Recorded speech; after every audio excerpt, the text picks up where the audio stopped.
A Mediocre Habit presents Polo is My Life, Fear and Loathing in Horse Country by Hunter S. Thompson. Queer for power, slave to speed, adventures in the pony business.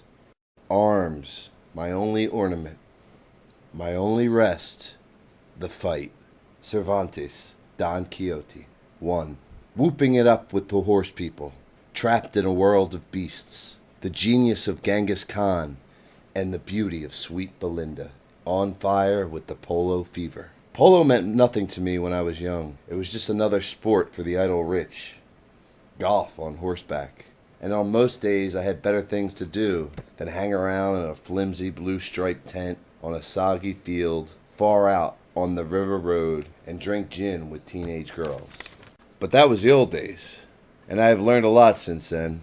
I still like to drink gin with the teenage girls on a Sunday afternoon in horse country, and I have developed a natural, friendly feeling for the game, which is odd because I don't play polo, and I hate horses. They are dangerously stupid beasts with brains the size of cue balls and hooves that can crush your whole foot into bone splinters just by accidentally stepping on your toe. Some will do it on purpose. I have been on extremely mean and stupid horses that clearly wanted to hurt me. I have been run against trees by the bastards. I have been scraped against barbed wire fences and bitten on the back of the head for no reason. At the age of 5, I got trapped in a stall for 45 minutes with a huge horse named Buddy, who went suddenly crazy and kicked himself to death with terrible shrieking noises, while I huddled in the urine-soaked straw right under his hooves. My Uncle Lawless, a kindly dairy farmer, was flogging the brute across the eyes with a 2x4 and trying to get a strangle rope around his neck, but the horse was too crazy to deal with. Finally, in desperation, he ran back to the house and got a double-barreled 10-gauge shotgun, which he jammed repeatedly against the horse's lips and teeth until the beast angrily bit down on the weapon and caused both barrels to fire at once. "So much for that one," he said, as he dragged me out from under the dead animal's body. I was covered with blood and hot, steaming excrement. The brute had evacuated its bowels at the moment of death.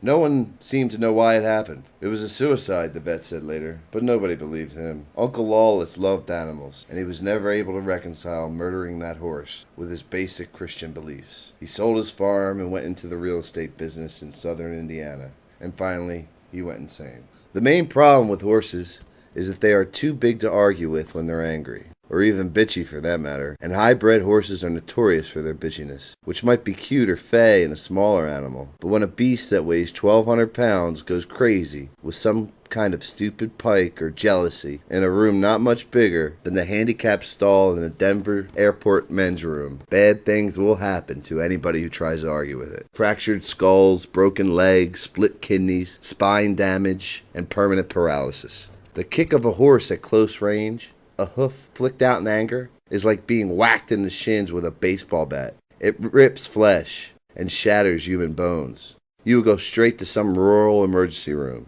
and you will be in cast by nightfall, if you're lucky. The unlucky will limp for the rest of their lives. Another little-known fact about horses is the shape of their eyeballs make them see human beings as 6 times their actual size, and 2 or 3 times closer than they actually are. The multiples vary from horse to horse, due to gene differentials, age, and eyeball size, but guaranteed pain awaits those who fail to grasp this bizarre truth of nature.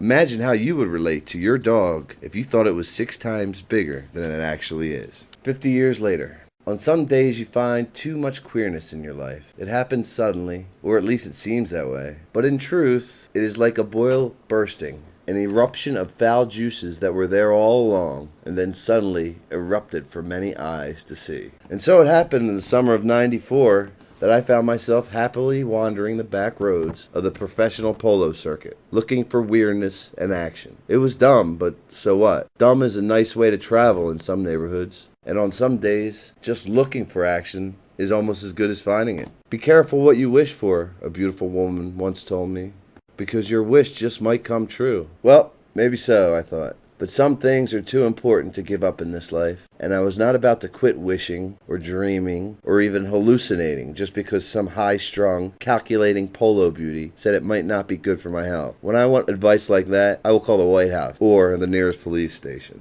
I had other reasons for getting into the polo business, and if not all of them were sane, they were at least very interesting. There is an ancient Chinese curse that says, "May you live in interesting times." In any case, I spent many scorching long afternoons last summer driving around the mountains in my old 1976 Cadillac Fleetwood Eldorado convertible, looking for signs of people who might be engaged in some off-duty polo action. A practice drill in one place, an unscheduled game in another, back and forth in the sun along dusty, narrow roads, across high mountain pastures with humming electric fences, and the occasional tin roof animal shed every 2 or 3 miles. But on weekday afternoons there was rarely any sign of human life. Only animals, filthy, stupid animals, and the rotten blazing sun, the thirst, the anger, the crippling sense of helpless bovine dumbness when you pass the same deserted barn for the 3rd time in 40 minutes and then suddenly run out of gas on a rutted uphill grade overlooking nothing. The nasty rush of fear when the 5,200-pound Cadillac loses its power, brakes, and steering as it rolls backwards down the hill and almost off a cliff. I was looking for my homeboys, the Aspen Polo team, which was rumored to be on its way to Long Island to compete in what some people said was the Super Bowl of polo, the high gold U.S. Open. There was even talk of winning, prevailing, beating the best in the world on their own turf, and galloping off with the prize. I must have been bored last summer because I became oddly fixated with the idea. As a betting proposition, it was not as goofy as it sounded. Aspen Polo turned out to be a gang of big-time polo mercenaries who looked good enough on paper to beat anybody in the world. Doug Matthews, the mysterious aircraft industry tycoon from Atlanta, has stunned the polo world by brazenly hiring both of the legendary Gracida brothers, Mimo and Carlos, to play on the same team, along with a 23-year-old hot rod out of South Carolina named Tiger Nice, whose lame 6-goal rating was rumored to be suspiciously low. The Gracida brothers from Mexico were both world-class 10-goalers. Yes, it was not a bad idea at all. And when I learned several weeks later that the tournament was already fixed, our bet looked even better. It was exciting news, and when I heard it, I felt powerful. A surge of rabid home team loyalty went through me, and I immediately called my old friend Ralph Steadman, the famous horse scholar, and told him to get here at once. "This is our kind of story," I told him. "Naked women and fast horses, just like the Derby." "Yes, sir. Ralph, this is the one we've been waiting for." "Oh, God," he said. "Not horses again. I won't do it." "Yes, you will, Ralph. There is fun in this thing and huge money. We will make a killing. Yes, we are gamblers, and now is the time to gamble. I have a wonderful long shot that can't miss, especially at 14-1. What? Yes, it's a polo tournament." "Polo! That's horses, Ralph. People with sticks on horseback. Very violent, very visual, but essentially cruel and strange. Prince Charles is a polo person. So was Wilt Chamberlain. And so am I. Ralph, and so are you. We are polo people now, and soon we will be rich from our winnings. Trust me, old sport. This is it. We can bet our whole advance and multiply it by 14 times. 14 times! Ralph quickly agreed and got on the next plane to Woody Creek, where I plunged him day and night into the bowels of the polo world. It was a speedy, active time. Ralph learned quickly and soon made many new friends among the local sporting set. He was right at home with these hustlers, stroking and sketching and smiling like a lizard when women gushed and cooed about his fabulous British accent. He lounged on the grass and drank malt whiskey out of plastic cowboy tumblers and casually dashed off cheap watercolor landscapes full of half-drawn polo ponies and tall blonde girls wearing Levi's and roping gloves and $1,200 polo boots from the shoe. Ralph was not so successful, however, when it came time to produce his artwork on our homeboys. I kept sending him out to the polo grounds where all the action was, but day after day he came back drunk on wine and clutching a handful of soiled animal portraits, which he shamelessly tried to foist off for absurdly high prices at cocktail parties to people who found him repugnant. I suspected that was the reason for his failure to find our people, the diamond-studded Aspen Polo team that we had shrewdly bonded with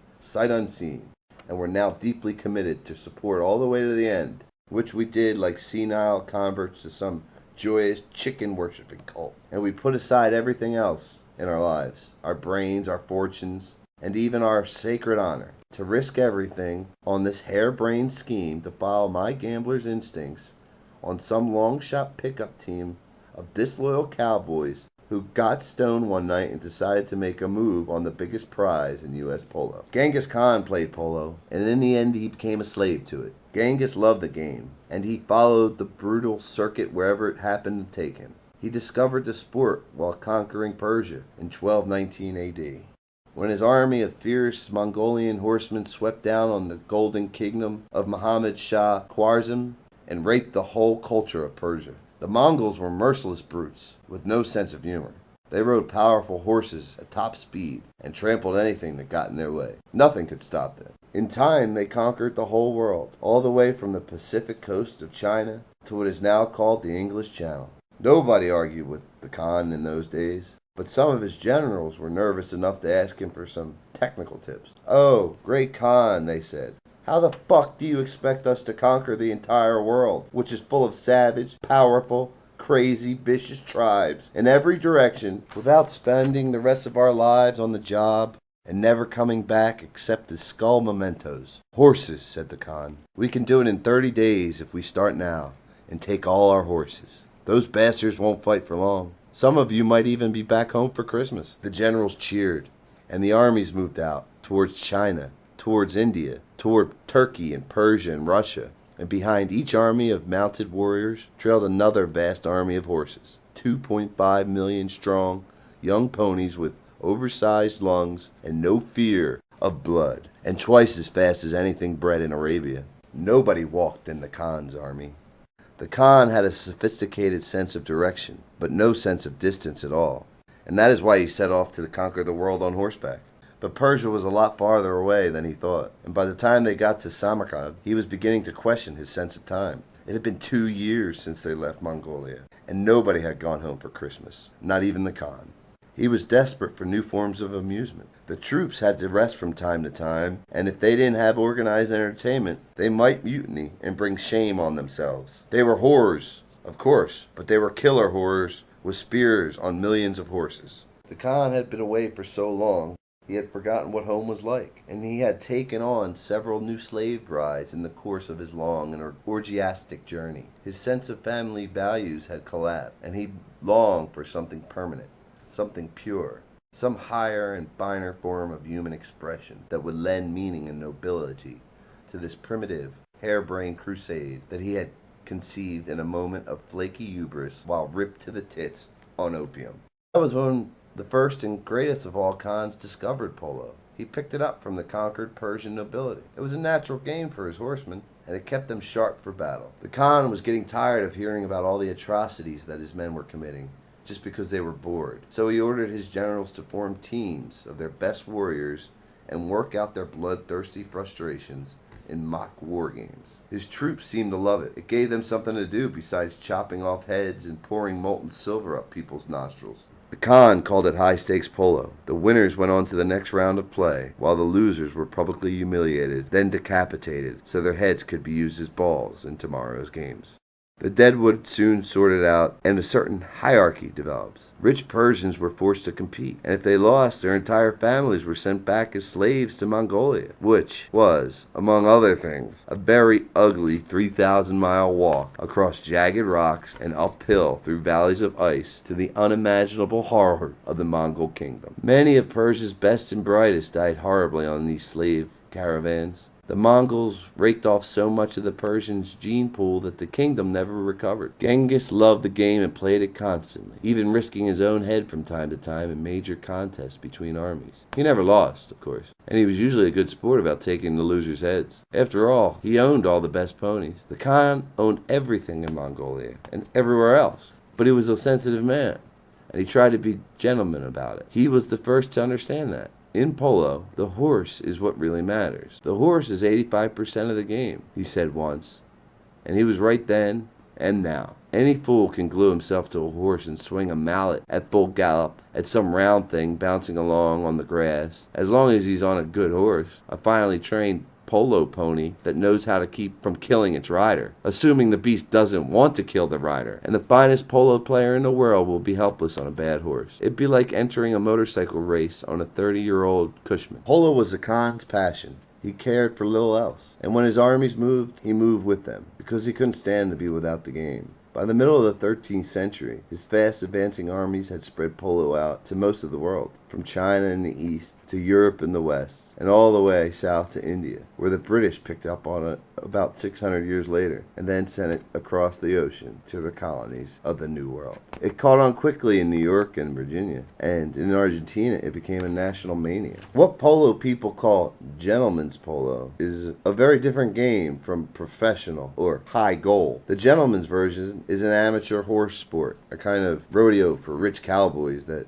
is played all over the country by not many people at all. Maybe 0.001% of the population, or even 0.0001%. And it is not a spectator sport. Less than 0.00001% of the U.S. population ever watches polo, and only 666 people have ever seen it on TV. Jai is a major sport compared with polo, and more people paid to watch the Calaveras Country Frog Jumping Contest last summer than attended the prestigious month-long U.S. Polo Open on Long Island in September. Polo is a sport for the filthy, aggressive rich, and a handful of skilled professional horse athletes who roam the world and sell themselves to the highest bidder, often a different one each week, and always for princely fees. The people who pay these fees are called patrons, pronounced as in the Spanish patrones. A patron hires his own players, or at least the other three, and he plays every minute of every shooker, no matter how useless he is. But make no mistake about it, patrons are polo. They pay all the bills and buy all the horses and support the high goal players in the extravagant style of the polo world, which is the only style they know. Patrons are a strange breed with no common bond except hubris. There are fewer than 30 of them in the world at any given time, and they travel a feverish high-dollar circuit, one that stretches from Palm Springs and Santa Barbara in the west to Palm Beach and Greenwich in the east, and then from England to France, and back across the Atlantic to the Pampas of Argentina, the Mecca of high goal polo, all over the world, and the sacred birthplace of Belinda, the mythical four-eyed horse goddess of polo and everything it stands for. Belinda is lewd yet friendly. She is an all-knowing, dissolute slut horse, insanely rapacious yet very inviting and maternal at the same time. She dwells alone somewhere up in the Andes, and on moonlit nights she comes down and mingles regally with normal horses and sometimes even with the gauchos. They weep and shout at the sight of her, and a few even claim to have ridden her. Patrons are no different. They worship Belinda for many reasons, but mainly out of fear. It was Belinda who made Argentina the ruler of the polo world and the hatchery of high gold champions. She is capricious, however, and is said to take bribes and wantonly peddle her influence from time to time. She usually favors Argentines, but there were rumors this year that Doug Matthews got to her first. This news sent a wave of excitement through American polo circles and ignited an anti-Argy beating frenzy among North American patrons. The cost of entering a team in this year's U.S. Open rose to roughly $1 million, and the prize was still a bent silver cup worth less than $200. But to them it made no difference. 11 hard-riding patrons bit that bullet without blinking, and one of them, a mysterious black sheik from Nigeria, went so far as to sponsor 2 teams, which raised eyebrows here and there, but only among the hardcore traditionalists. What the hell? There's nothing weird about a trainer entering 2 horses in the Kentucky Derby. It's called an entry for betting purposes, and it's done all the time. The rules are different in horse sports, and brazen cheating is widely accepted as normal. Hideous shenanigans that would get you barred from any other professional sport except dog racing are widely admired among horse people. Probably it is the legacy of Genghis Khan, who made his own rules and killed anybody who violated them. There are many rules in polo, too many in fact, but when it comes to the buying and selling of major championships, there are no rules at all. It is sleazier than pro wrestling and more expensive than a terminal cocaine habit. But the rich have warmly embraced it, and many have turned into addicts. If there is any natural sport for the 90s in America, it is polo. It is a dangerous game ruled entirely by money and utterly without any redeeming social value. Loyalty in any form is a weakness to be jeered at, and the only thing that prevents some half-bright millionaire's horse thug from buying his way to victory in the U.S. Open is 10 other half-bright millionaire horse thugs who also crave to buy it and will fight to the death to prevent anyone else from winning. $1 million is nothing to Team Revlon or the billionaire patron Henry de Kowalski of Calamute Farm. These people fly their ponies around the world in custom-built DC-8s, luxurious airborne stables that can haul 40 or 50 finely tuned horses at a time, along with 15 or 20 grooms and usually a dozen criminal pimps on the run from Interpol or the Mafia. The polo crowd is eclectic and dangerously